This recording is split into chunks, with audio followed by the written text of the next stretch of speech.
நிம்மதியை தேடிய பயணத்தில் மனிதன் பல இடங்களுக்கு செல்வான், பல மனிதர்களை சந்திப்பான், பல பதில்களை தேடுவான். ஆனால் ஒரு கட்டத்தில் பிரபஞ்சம் அவனுக்கு ஒரு அமைதியான உண்மையை உணர்த்தும். வாழ்க்கையில் எல்லாவற்றையும் கட்டுப்படுத்த முடியாது. எல்லா கேள்விகளுக்கும் உடனே பதில் கிடைக்காது. எல்லா விருப்பங்களும் நினைத்த நேரத்தில் நடக்காது. ஆனால் அதற்காக மனசோர்வு அடைய வேண்டியதில்லை. ஏனெனில் பிரபஞ்சத்தின் ஓட்டம் சில நேரங்களில் நம்மால் புரியாத பாதையில் நம்மை நடத்தும்.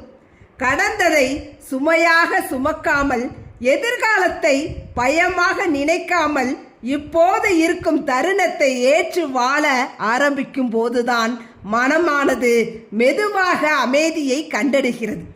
அப்போது புரியும், நிம்மதி என்பது தேடி அடைய வேண்டிய இடமல்ல, பிரபஞ்சத்தின் மீது நம்பிக்கையுடனும் தன்னுள் அமைதியுடனும் வாழ கற்றுக்கொள்ளும் ஒரு நிலை என்று.